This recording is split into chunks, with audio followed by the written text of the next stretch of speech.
don't have to tell you things are bad. Everybody knows things are bad. It's a depression. Everybody's out of work or scared of losing their job. The dollar buys a nickel's worth. Banks are going bust. Shopkeepers keep a gun under the counter. Punks are running wild in the street, and there's nobody anywhere who seems to know what to do, and there's no end to it. We know the air is unfit to breathe, and our food is unfit to eat.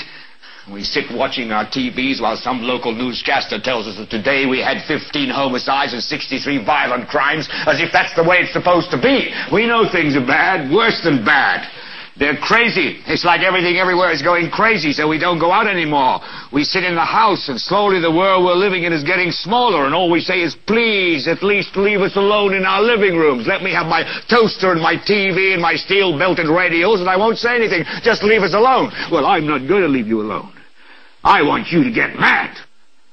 I don't want you to protest. I don't want you to riot. I don't want you to write to your congressman because I wouldn't know what to tell you to write. I don't know what to do about the depression and the inflation and the Russians and the crime in the street. All I know is that first, you've got to get mad. You've got to say, I'm a human being. God damn it. My life has value.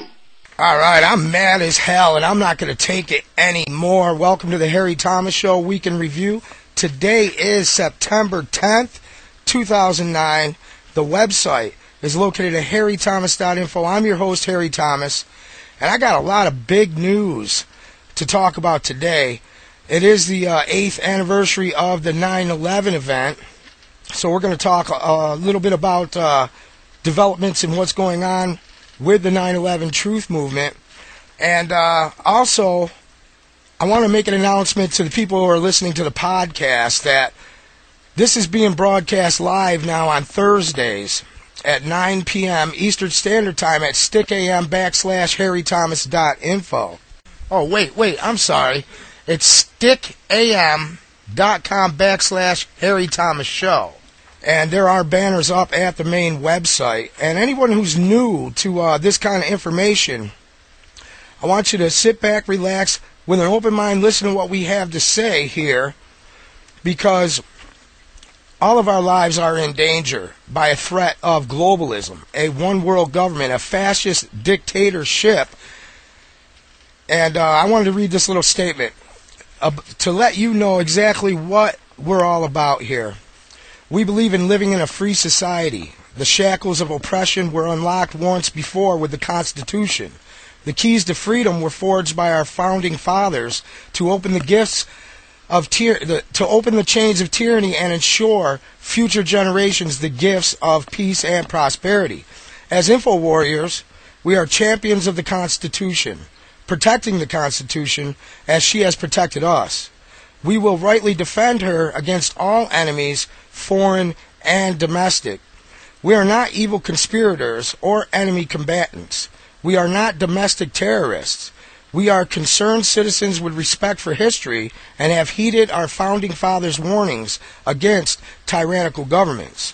This revolution, like the first American Revolution, will not be forgotten. We are the humble children of history, rocking the cradle of liberty, watching over her, forever vigilant.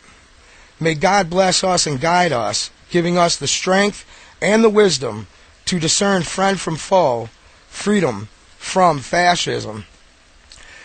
And I want to play a little clip for you. It's about 10 minutes long, describing the difference between a republic and a democracy, because a lot of people believe that we live in a democracy when actually we live in a constitutional republic. And this here is a very good explanation about the difference. When Benjamin Franklin exited the Constitutional Convention, he was asked by a woman, "Sir, what have you given us?"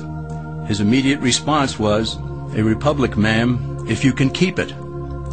Yet most Americans today have been persuaded that our nation's governmental system is a democracy and not a republic. The difference between these two is essential in understanding Americanism and the American system. Before we discuss political systems, however, it's helpful to address the confusion that has been spread about the political spectrum. Many have been led to believe that the political spectrum places groups such as communists on the far left, fascists or dictators on the far right, and political moderates or centrists in the middle. However, a more accurate political spectrum will show government having zero power on the far right to having 100% power on the far left. At the extreme right, there is no government. The extreme left features total government under such labels as communism, socialism, Nazism, fascism, princes, potentates, dictators, kings, any form of total government. Those who claim that Nazis and fascists are right-wing never define their terms. This amounts to spreading confusion. Toward the middle of the political spectrum can be found the type of government limited to its proper role of protecting the rights of the people. That's where the Constitution of the United States is. Those who advocate such a form of government are really constitutional moderates. So let's analyze the basic forms of government. They are monarchy or dictatorship ruled by one, oligarchy ruled by a few, democracy ruled by a majority, republic ruled by law, and anarchy, which is ruled by no one. In discussing these five, we'll see that they can be narrowed down to even fewer. Looking first at monarchy or dictatorship, this form of government doesn't really exist in the practical sense. It's always a group that puts one of its members up front. A king has his council of nobles or earls, and every dictator has his bureaucrats or commissars, the men behind the scenes. This isn't ruled by one, even though one person may be the visible leader. It's ruled by a group. So let's eliminate monarchy, dictatorship, because it never truly exists.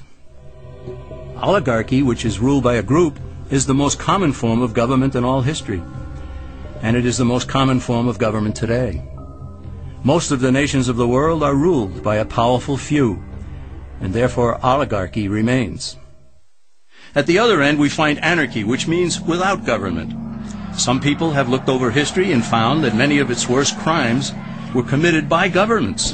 So they decided that having no government might be a good idea. But this is a mistake, because as the ancient Greeks stated, without law there can be no freedom. Our founding fathers agreed and held that some amount of government is a necessary force in any civilized, orderly society. In a state of anarchy, however, everyone has to guard life, liberty, and property, and the lives of family members. Everyone must be armed, and movement is severely restricted because one's property has to be protected at all times. Civilized people have always hired someone to do the guarding, a sheriff, a police force, or some branch of government. Once law enforcement was in place, the people were freer. They could leave their property, work in the fields, and so on. In short, the proper amount of government makes everyone freer. There are some who advocate anarchy, however, not because they want no government, but because they don't like what they have. They use anarchy as a tool for revolutionary change. The condition of anarchy is very much like a vacuum where something rushes in to fill it. These calculating anarchists work to break down the existing government with rioting, killing, looting, and terrorism. Tragically, the people living in such chaos often go to those best able to put an end to it and beg them to take over and restore order. And who is best able to put an end to the chaos? The very people who started it. The anarchists who created the problem then create a government run by them, an oligarchy, where they have total power. This is exactly what happened in Russia that led to Lenin taking total power, and in Germany where Hitler's brown shirts created the chaos that brought him to power. But anarchy isn't a stable form of government. It's a quick transition from something that exists to something desired by the power-hungry. It's a temporary condition, and because it isn't permanent, we eliminate it as well. The word democracy comes from two Greek words, demos, meaning people, and kratein, meaning to rule. Democracy, therefore, means the rule of the people, majority rule. This, of course, sounds good, but suppose the majority decides to take away one's home, or business, or children. Obviously, there has to be a limit. The flaw in democracy is that the majority isn't restrained. If more than half the people can be persuaded to want something in a democracy, they rule. What about republic? Well, that comes from the Latin, res meaning thing, and publica meaning public. It means the public thing, the law. A true republic is one where the government is limited by law, leaving the people alone. America's founders had a clean slate to write on. They could have set up an oligarchy. In fact, there were some who wanted George Washington to be their king. But the Founding Fathers knew history, and they chose to give us the rule of law in a republic, not the rule of a majority in a democracy. Why? Let's demonstrate the difference in the setting of the Old West.